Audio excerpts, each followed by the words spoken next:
Om Shanti. Good morning. मीठे बाप दादा के 9 तारीख के महावाक्य है। मीठे बच्चे, माता पिता को फॉलो कर तख्त नसीब बनो। इसमें कोई तकलीफ नहीं, सिर्फ बाप को याद करो और पवित्र बनो। प्रश्न है, गरीब निवाज बाप अपने बच्चों का भाग्य बनाने के लिए कौन सी राय देते हैं? शिव बाबा गरीब निवाज है, हम बच्चों का भाग्य बनाने के लिए कौन सी राय देते हैं? उत्तर, बच्चे शिव बाबा को तुम्हारा कुछ नहीं चाहिए। शिव बाबा को तुम्हारा कुछ नहीं चाहिए। तुम भर खाओ, पियो, पढ़ो, रिफ्रेश होकर के चले जाओ, लेकिन चावल मुट्ठी का भी गाना है। 21 जन्मों के लिए साहूकार बनना है तो गरीब का एक पैसा भी साहूकार के 100 रुपयों के बराबर है। इसलिए बाप जब डायरेक्ट आते हैं तो अपना सब कुछ सफल कर लो। परमात्मा, हम तो द्वापर युग से भक्ति मार्ग में ही डायरेक्टली करते आए हैं। अभी परमात्मा कहते हैं कि आपको डायरेक्ट मैं आया हूं तो अपना सब कुछ सफल करो। गीत है, तुम ही हो माता पिता, तुम ही हो बंधु सखा, तुम ही हो। ओम शांति। गीत का अर्थ तो बच्चों ने समझा है। वह भल पुकारते हैं परंतु समझते नहीं है। तुम जानते हो वह हमारा बाप है। वास्तव में वह तुम्हारा सिर्फ वो तुम्हारा बाप नहीं है, हमारे बीके का बाप नहीं है, लेकिन पूरे विश्व की आत्माओं का बाप है। यह भी समझने का है। जो भी सभी आत्माएं हैं उन सभी का बाप परमात्मा है। बाबा बाबा कहने से ही वर्षा जरूर याद आएगा। बाबा को याद करने से ही विकर्म विनाश होंगे। बाप बच्चों को कहते हैं तुम्हारी आत्मा पतित बनी हुई है, अब उनको पावन बनाना है। सभी का बाबा है तो बच्चे जरूर निर्विकारी होने चाहिए। कोई समय सब निर्विकारी थे, बाबा याद दिला रहे हैं। बाप खुद समझाते हैं, जब श्री लक्ष्मी श्री नारायण का राज्य था तब सब निर्विकारी थे। इतनी सब जो मनुष्य आत्माएं देखते हो वह भी निर्विकारी होंगी, क्योंकि शरीर तो विनाश हो जाएगा, बाकी आत्माएं जा करके निराकारी दुनिया अर्थात परमधाम में रहती है। वहां विकार का नाम निशान नहीं होता है, शरीर ही नहीं है। वहां से सब आत्माएं इस दुनिया में पाठ बजाने के लिए आती हैं। पहले पहले भारतवासी आते हैं। भारत में पहले पहले लक्ष्मी नारायण का राज्य था, है ना? तो सब धर्मों वाले निर्विकारी निराकारी दुनिया में थे। इस समय हम जब नीचे थे देवी देवताएं, तो बाबा कहते हैं सब आत्माएं बाकी के धर्मों वाले जो भी है वो सब परमधाम में अपनी दुनिया में होंगे। इस समय सब साकारी दुनिया में है। अभी बाप तुम बच्चों को निर्विकारी बनाते हैं। निर्विकारी देवी देवता बनाने के लिए जब तुम देवी देवता बन जाते हो तब तुम्हारे लिए जरूर नई दुनिया चाहिए। पुरानी दुनिया खत्म होनी चाहिए। शास्त्रों में महाभारत लड़ाई भी दिखाते हैं। बाकी 5 पांडव रहे, वो भी पहाड़ पर जाकर गल मरे, कोई नहीं बचा। इतनी सारी इतनी सब आत्माएं कहाँ गई? आत्मा तो विनाश को नहीं पाती है। तो कहेंगे निराकारी निर्विकारी दुनिया में गई। बाप विकारी दुनिया से निर्विकारी निराकारी दुनिया में ले जाते हैं। तुम जानते हो बाप से जरूर वर्षा मिलना चाहिए। अभी दुख बहुत बड़ा है। इस समय तुमको सुख शांति दोनों चाहिए। भगवान से सब मांगते हैं, हे भगवान हमको सुख दो, शांति दो। हर एक मनुष्य पुरुषार्थ करता ही है धन के लिए। पैसा है तो सुख है। तुमको बेहद का बाप तो बहुत पैसा देते हैं। जो भी हम कमाते हैं व्यर्थ जाने से बाबा बचाते हैं। समर्थ की ओर बाबा हमारा इन्वेस्ट करते हैं पैसा। तुम सतयुग में कितने धनवान थे, हीरे जवाहरातों की महल थे। तुम जानते हो हम बेहद के बाप से बेहद का सुख का वर्षा लेते हैं। सारी दुनिया तो नहीं आएगी, बाप भारत में ही आते हैं। भारतवासी ही इस समय नरकवासी है, फिर स्वर्गवासी बाप बनाते हैं। भक्ति में दुख के कारण बाप को जन्म जन्मांतर याद किया है। हे परमपिता परमात्मा, हे कल्याणकारी सुख करता दुख हरता बाबा आओ। हम उनको याद करते हैं। तो वो जरूर आता भी होगा। होगा, बुलाया है तो कभी आया होगा, इसलिए तो हम बुलाते हैं, नहीं तो क्यों बुलाए। ऐसे ही मुफ्त में थोड़ी याद करते हैं, समझते हैं भगवान बाप आकर के भक्तों को फल देगा। सो तो सभी को देगा ना, बाबा तो सबका है। तुम जानते हो हम सुखधाम में जाएंगे, बाकी सब शांति धाम में जाएंगे। जब सुखधाम में है तो सुख शांति सारी सृष्टि पर रहती है। बाप का बच्चों पर बहुत लव रहता है ना, और फिर बच्चों का भी माँ बाप पर बहुत प्यार रहता है। ये भी गाते हैं, तुम माता पिता हम बालक तेरे, तुम्हारी कृपा से सुख घनेरे।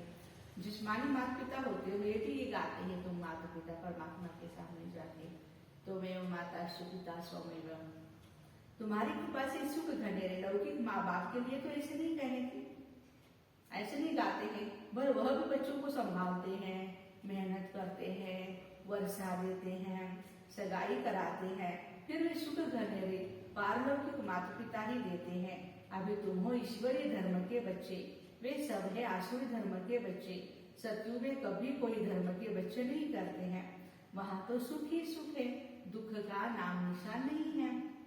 बाबा कहते हैं, मैं आया हूँ 21 पीढ़ी के लिए, तुमको स्वर्ग के सुख घनेरे देने के लिए। एक दो जन्म नहीं, 21 जन्मों के लिए। एक तो साल का बाबा सुख नहीं देते हैं, 21 जन्मों का देते हैं, 2500 साल। अभी तुम जानते हो बेहद के बाप से हम स्वर्ग के घनेरे सुख पा रहे हैं। ये दुख के सब बंधन खलास हो जाएंगे। सतयुग में है सुख का संबंध, कलयुग में है दुख का बंधन। बाबा सुख के संबंध में ले जाते हैं, उनको कहा जाता है सुख करता दुख हरता। बाबा आकर बच्चों की सेवा करते हैं। बाबा कहते हैं, हम ओबीडिएंट सर्वेंट हूँ, तुमने मुझे आधा कल्प याद किया है, हे बाबा आकर के हमको सुख घनेरे दो, खाली सुख नहीं दो लेकिन घनेरे वाले। अब मैं आया हूं देने, तो श्रीमत पर तो चलना चाहिए। ये मृत्यु लोग सब खत्म हो जाने वाला है, अमर लोग स्थापन होना है। अमरपुरी में जाने के लिए अमरनाथ बाबा से तुम अमर कथा सुनते हो, वहां तो कोई भी मरते नहीं, मुख से कभी ऐसे नहीं कहेंगे फलाना मर गया, या उसे नहीं मचाते सतयुग में स्वर्ग में। सब देवताओं को पता होता है आत्मा तो अमर अविनाशी है। हम आत्मा ही, ये कभी नहीं कोई भूलता है। अब यहाँ पर देहाभिमान में आकर के इतना देह, देह समझने लगे अपने आप को, आत्मा ही भूल गए हैं, इसलिए दुख क्लेश रोते रहते हैं। आत्मा कहते हम जड़ जड़ीभूत शरीर छोड़कर नया रहता हूँ, वो तो अच्छा हुआ ना, वहां कोई बीमारी आदि नहीं होती, मृत्यु लोक का नाम नहीं। मैं आया हूँ तुमको अमरपुरी का मालिक बनाने। वहां जब तुम राज्य करेंगे तो मृत्यु लोक का कुछ भी याद नहीं पड़ेगा। नीचे उतरते उतरते हम क्या बनेंगे वह भी मालूम नहीं रहता, नहीं तो सुख ही उड़ जाएगा। सतयुग त्रेतायुग में यदि मालूम पड़ा कि द्वापर युग होगा, कलयुग फिर ऐसा संक्रमण आएगा, तो बाबा कहते फिर सुख ही नहीं रहेगा बच्चों को। यहाँ तो तुमको सारा चक्र बुद्धि में है, इसलिए हम अभी स्वदर्शन चक्रधारी हैं। बरोबर स्वर्ग था, अब नरक है, तब तो बाप को बुलाते हैं, तुम आत्माएं शांति धाम की रहने वाली हो, यहाँ आकर पाठ बजाती हो, यहाँ से तुम संस्कार ले जाएंगे घर, फिर वहां से आकर नया शरीर धारण कर राज्य करेंगे। अभी तुमको निराकारी आकारी और साकारी दुनिया का समाचार सुनाते हैं। सतयुग में थोड़े ये पता पड़ेगा, वहां तो सिर्फ राज्य करेंगे। ड्रामा को अभी तुम जानते हो, तुम्हारी आत्मा जानती है, सतयुग के लिए हम पुरुषार्थ कर रहे हैं। स्वर्ग में चलने लायक जरूर बनेंगे, अपना भी कल्याण और दूसरों का भी कल्याण करेंगे। फिर उन्होंने आशीर्वाद तुम्हारे सिर पर आती रहेगी। तुम्हारा प्लान देखो कैसा है, इस समय सभी का अपना अपना प्लान है। बाप का भी प्लान है, वो लोग डैम शादी बनाते तो बिजली आगे पर कितना करोड़ों रुपया खर्चा करते हैं, बाबा समझाते हैं वो सब में आसुरी प्लान, हमारा है ईश्वरीय प्लान। अब किसका प्लान विजय को पाएगा, वो तो आपस में लड़ मरेंगे, सभी का प्लान मिट्टी में मिल जाएगा। वो कोई स्वर्ग की स्थापना तो नहीं करते हैं, वो जो भी कुछ कर रहे हैं दुख के लिए। बाप का प्लान है स्वर्ग बनाने का। नरकवासी मनुष्य नरक में ही रहने के लिए प्लान्स बनाते हैं बाप का प्लान स्वर्ग बनाने का चल रहा है, तो तुमको कितनी ना खुशी होनी चाहिए। गाते भी है तुम्हारी कृपा से सुख धन्य रे, वो तो पुरुषार्थ कर लेना है ना, ऐसे नहीं बाबा ने पुरुषार्थ करके देना है। बाबा कहते हैं जो चाहिए सो लो, इट्स योर चॉइस। ये आपके हाथ में भी है कि आपको क्या बनना है क्या नहीं बनना है। चाहे विश्व के मालिक राजा रानी बनो, चाहे फिर दास दासी बनो, जितना पुरुषार्थ करेंगे। बाप सिर्फ कहते हैं एक तो पवित्र बनो और दूसरा हर एक को बाप का परिचय देते रहो। अल्प को याद करो तो बेबादशाही तुम्हारी। बाप को याद करने से ही माया बहुत विघ्न डालती है, बुद्धि योग तोड़ देती है। बाबा कहते जितना मुझे याद करेंगे पाप भस्म होते जाएंगे और उच्च पद भी मिलेगा, क्योंकि यही है प्राचीन राजयोग। बाप को लिबरेटर भी कहते हैं। 21 जन्म के लिए बाप तुम्हें दुख से लिबरेट करते हैं। भारतवासी सुखधाम में होंगे, बाकी सब शांति धाम में होंगे। निराकार दुनिया और साकार दुनिया का प्लान दिखाने से झट समझ जाएंगे और धर्म वाले स्वर्ग में आ न सके। स्वर्ग में तो है ही देवी देवता है। ये ड्रामा की नॉलेज बाप के सिवाय कोई भी समझा नहीं सकते हैं। बच्चे आते ही हैं बाप से वर्षा लेने।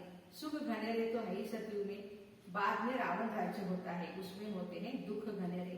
अभी तुम समझते हो बाबा हमको सच्ची सच्ची कथा सुनाकर अमर लोक में जाने के लायक बनाते हैं। अभी ऐसे कर्म करते हो तब तो 21 जन्मों के लिए धनवान बनते हो। कहते भी है धनवान भव पुत्रवान भव। वहां एक बच्चा एक बच्ची तुमको जरूर होंगे। बाबा गारंटी दे रहे हैं। आयुष्मान भव, तुम्हारी आयु भी 150 वर्ष होगी। अकाल मृत्यु कभी होता नहीं, ये बात समझाते हैं। तुम आधा करोड़ हमको पुकार के आए हो, सन्यासी ऐसे कहेंगे क्या? वो क्या जाने बाप कितना प्यार से बैठ समझाते हैं। बच्चे अगर एक जन्म पावन बनेंगे तो 21 जन्म पावन दुनिया के मालिक बनेंगे। कितना बड़ा प्रॉफिट है। अभी पवित्रता में तो सुख है ना। तुम पवित्र देवी देवता थे, अब अपवित्र बन दुख में आए हो। स्वर्ग में निर्विकारी थे, अभी विकारी बनने से नरक में दुखी हुए हो। बाप तो पुरुषार्थ कराएंगे ना, स्वर्ग के महाराजा महारानी बनो। तुम्हारे बाबा मम्मा बनते हैं तो तुम भी पुरुषार्थ करो। शिव बाबा कहते तुम्हारे बाबा मम्मा पुरुषार्थ कर रहे तो तुम भी करो। इसमें मुझे की कोई बात ही नहीं है। बाप तो किसको पांव पड़ने भी नहीं देते हैं, इतना निरहंकारी है हमारा बाबा। बाबा समझाते हैं हमने तुमको सोने हीरे के महल दिए, स्वर्ग का मालिक बनाया, फिर आधा तरफ तुम भक्ति मार्ग में माता घिसते घिसाते आए, पैसा भी देते आए। वो सोने हीरे के महल सब कहाँ गए? तुम स्वर्ग से उतरते उतरते नर्क में आ गए। अब तुमको फिर से स्वर्ग में ले जाता हूँ, तुमको कोई तकलीफ नहीं देता हूँ। सिर्फ मुझे याद करो और पवित्र बनो, भले एक पैसा भी न दो। हाँ, यदि दिल अंदर खा रही है आपकी, दिल नहीं होती है देने की, दान पुण्य करने की, कोई बात नहीं। बाबा कहते हैं हाँ, खाओ पियो पढ़ो रिफ्रेश हो जाओ। बाबा तो सिर्फ पढ़ाते हैं, पढ़ाई का पैसा कुछ नहीं लेते हैं। आजकल देखो एजुकेशन डिपार्टमेंट में भी कितना पैसा ले रहे हैं। कहते हैं बाबा हम देंगे जरूर, नहीं तो वहां महल कैसे बनेगा मिलेगा। यहाँ इन्वेस्ट नहीं किया तो फिर फ्यूचर में हमें क्या मिलेगा? भक्ति मार्ग में भी तुम ईश्वर अर्थ दान गरीबों को देते थे, फल भी ईश्वर देगा, गरीब थोड़े देगा, परंतु वह मिलता है एक जन्म के लिए। अब तो बाबा डायरेक्ट आप आए हो। बच्चे बोलते बाबा के साथ हम ये थोड़े पैसे देते हैं, आप हमको 21 जन्मों के लिए स्वर्ग में देना, अभी नहीं देना, आपको स्वर्ग में देना। बाबा सबको साकार बना देते हैं, पैसे देते हो, तुम्हारे ही रहने के लिए मकान आदि बनते हैं। यहाँ ही आने वाले बच्चे खाते हैं दाल रोटी उसी पैसे से। व्यर्थ तो नहीं जाता है ना। नहीं तो सब कैसे बनेंगे? बच्चे ही यह मकान आदि बनाते हैं ना। शिव बाबा कहते हैं मुझे तो इनमें रहने का ही नहीं है, मैं तो पॉइंट ऑफ लाइफ हूँ, मुझे तो कोई कपड़ा नहीं चाहिए, रहने का स्थान नहीं चाहिए, कुछ नहीं चाहिए, खाना ना पीना, मैं तो परमधाम निवासी अभोक्ता हूँ। शिव बाबा कहते हैं मुझे तो इनमें रहने का नहीं। शिव बाबा तो निराकार दाता है ना, तुम देते हो, तुमको 21 जन्मों के लिए फल देते हैं। हम इसलिए देते हैं, हमारे बाबा हमें 21 जन्मों के लिए देंगे। मैं तो तुम्हारे स्वर्ग में नहीं आऊंगा। आज बाबा बोल रहे तुम्हारा स्वर्ग है वो उसमें मैं नहीं आऊंगा। अच्छा बाबा, हमारे रमेश भाई कहो, जगदीश भाई बोल रहे थे ना बाप दादा को, और बाप दादा को, बाबा आप स्वर्ग में आओ ना। तो बाबा ने कहा अच्छा अच्छा बच्चे, मुझे अभी संजोग में इन्वाइट कर रहे हो, आप जब सत्युग में जाओगे ना तब मुझे इन्वाइट करना, तभी तो हम भूल जाएंगे। बाप को तो नर्क में आना पड़ता है तुमको नर्क से निकालने के लिए।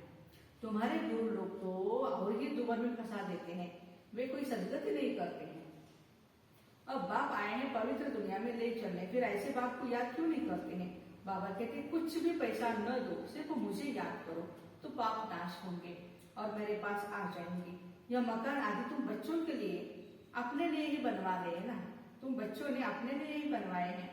यहाँ चावल मुट्ठी का ही गायन है, गरीब अपनी हिम्मत अनुसार जितना देते हैं उतना उनका भी बनता है, भाग्य बनता है। जितना साहूकार का पद उतना गरीब का, दोनों का एक हो जाता है। गरीब के पास है 100 रुपया, उनमें से 1 रुपया दे, और साहूकार को बहुत है और वो 100 रुपया निकाले, दोनों का एक ही फल होता है। देने की जो हमारी भावना है, इस भावना के आधार पर डिपेंड होता है कितना मिलेगा। इसलिए बाप को गरीब निवास कहा जाता है। सबसे गरीब भारत है, उनको ही मैं आकर साहूकार बनाता हूँ। गरीब कोई दान दिया जाता है ना, कितना क्लियर कर बाबा समझाते बच्चे, अब मौत सामने खड़ा है, अब जल्दी जल्दी करो, याद की रफ्तार बढ़ाओ। मोस्ट स्वीट बाबा को याद करेंगे उतना वर्षा मिलेगा, तुम बहुत धनवान बनेंगे। बाबा तुमको ऐसा ही नहीं कहते माथा टेको, मेरे मनाखड़े में जाओ, नहीं, घर में बैठ बाप को और वर्षे को याद करो। बस बाप है बिंदी, उनको परमपिता परमात्मा कहा जाता है। सुप्रीम सोल सबसे ऊंचते ऊंच है। बाबा कहते मैं भी बिंदी, तुम आत्मा भी बिंदी, ना मैं हिंदी ना मैं सिंधी, मैं हूँ बिंदी। सिर्फ भक्ति मार्ग के लिए मेरा बड़ा रूप बना करके रखा है, नहीं तो बिंदी की पूजा कैसे करें? उनको भी कहते शिव बाबा, इसने कहा अभी तुम कहते हो शिव बाबा हमें वर्षा दे रहे हैं।